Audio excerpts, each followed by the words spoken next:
今天下水非常棒啊，搞了一个这么大的龙虾，4、5斤吧啊，够我们好几个人吃了。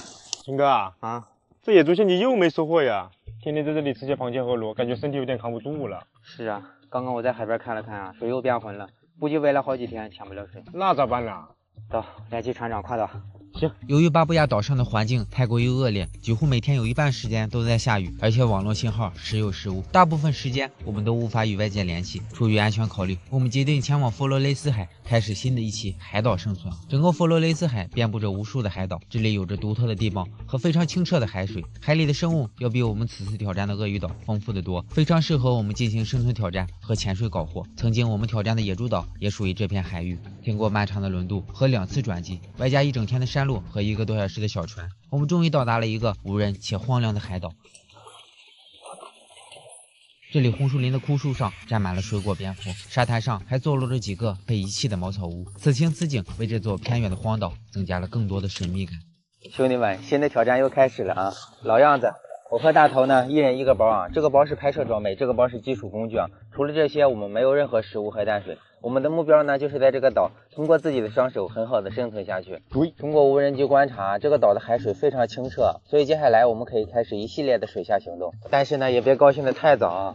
这个岛很干旱，看起来不像有淡水的样子啊，这可能是我们接下来的一大阻碍啊。不过没有关系啊，只要我们足够努力，所有的问题都能迎刃而解。秦哥啊，我刚刚看那个巨蜥跑过去啊，比我们之前看到的都要大，不是得有2米多长？是吗？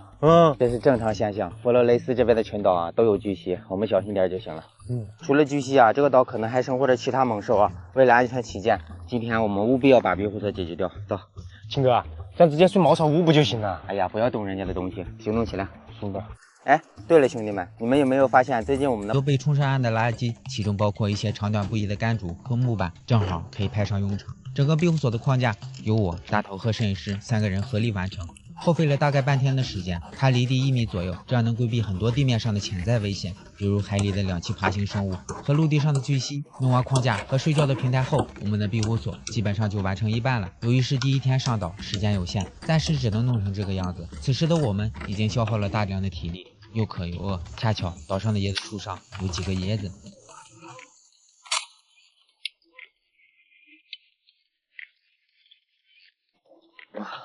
刚我去岛内看了看啊，好几棵椰子树啊，只有1个上面是有椰子的，而且还全部被我摘来了。那接下来怎么办？这些应该够喝到明天的，到时候再想办法吧。行吧。今天时间非常有限啊，庇护所只能完成这个样子啊。目前有一个平台，还有一个框架，在上面睡觉是没有任何问题了。这个平台是离地的，所以说呢也能规避一些地上的危险。大头啊，现在时间不早了，我们去分头找点吃的吧。我去海里看看，你在陆地。哎，金哥，陆地上有大蜥蜴啊，我怕给我叼走了。怕个啥呀？带个防身的工具，实在不行就加餐。真行。行了，走吧。只要你不挑食的话，其实在岛上获取到食物啊还是很简单的啊。你们过来看，岛上的海边有很多这种火山石，上面生活着一种奇特的生物，就是这种看起来像大虫子的石鳖啊。它的身上是有很多肉的，你们看是不是很像外星生物啊？在岛上能有别的选择，最好还是不要吃它啊，因为它太难吃了。要吃就吃这种号称假鲍鱼的将军帽啊，其实它比真鲍鱼还好吃。在这个石头上找一会儿啊，就能玩很多。这里又有一个大档，弄它的时候要眼疾手快。哇，好肥啊，肉非常的多啊，一会儿收获了10来个了。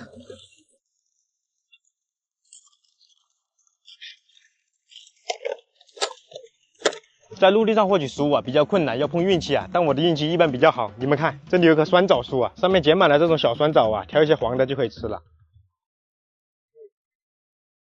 酸酸的，还有一点点那种樱桃味儿。行了，摘一点路上吃，就当补充水分了。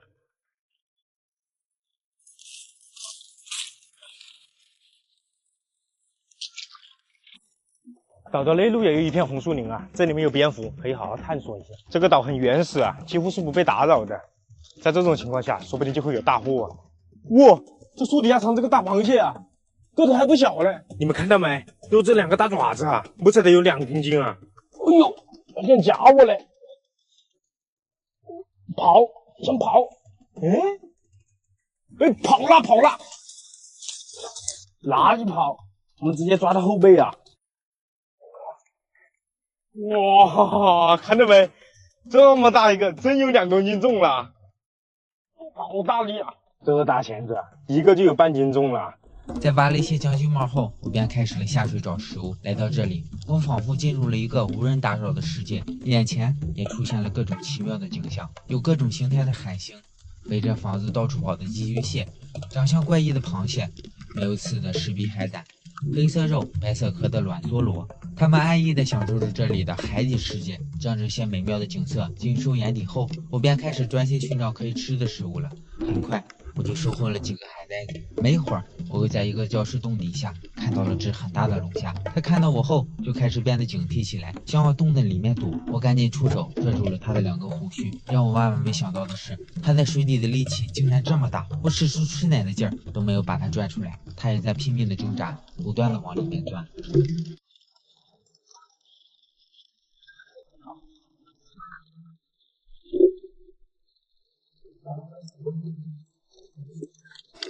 好大一只龙虾呀！它力气很大，拽不出来。我们再试试。在第2次尝试的时候，这只龙虾显然体力被我消耗殆尽，让我成功拿下。经过观察，这只大龙虾足足有5、6斤重，然而它身上是带着卵的。思考一番后，我还是选择了把它放回大海。大概探索了半个小时，我又看到了一只大龙虾。为了不让此次下海空军，我说啥也要把它拿下。和上一只龙虾一样，在我抓到它的胡须后，就开始拼命地往里挣扎。我越用力，它跑得就越深。这时候我一定不能松手，否则它肯定趁机钻进洞的最里面，那样我就拿它没办法了。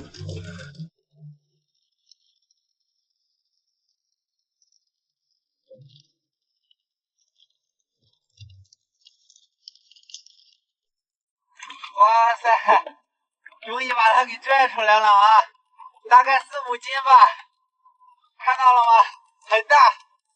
开课的时候，大头已经在红树林里收获了一只大螃蟹，并在庇护所前面准备好了干柴，静等我的归来。今天下水非常棒啊！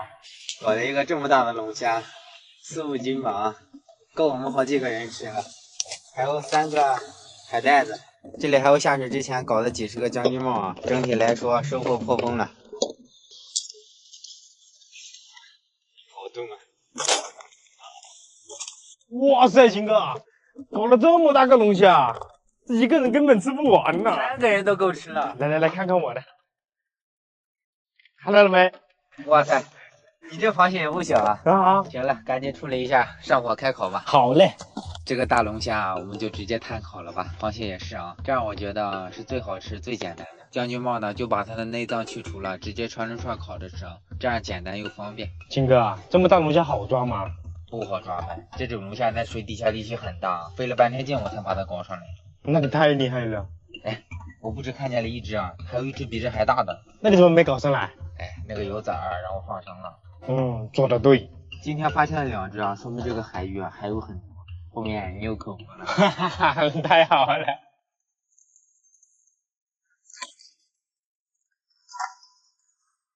兄弟们，终于开饭了啊！今天这顿饭可以啊，烤螃蟹、烤将军帽，还有烤龙虾。来，大头。哎，秦哥，我吃龙虾就可以了，让我来看看它到底有多少肉。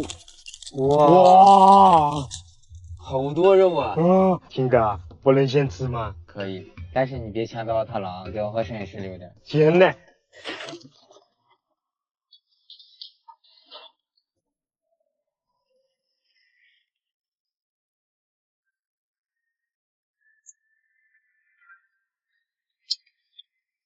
炭烤龙虾就是香。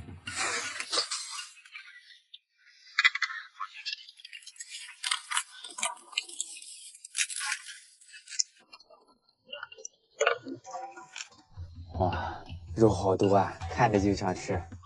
我这肉也不少啊，都快吃饱了。我很喜欢这种跨岛换新环境的感觉啊，因为你的经历和体验会和上个岛完全不同，这样会让我一直保持一个新鲜感啊，也会对未来的生活充满期待。哎，秦哥，咱们计划在这个岛待多少天呢？顺利的话，待1个月是没问题的，就算不顺利啊，也能待个15、20天。就按照你的计划来，只要你能让我吃饱喝足，待多少天都行。这我哪能保证啊？潜水找食物充满了那么多不确定。哎，你怎么不知不觉把这个龙虾吃完了呀？秦哥，精华留在头上。那这些你别吃了啊。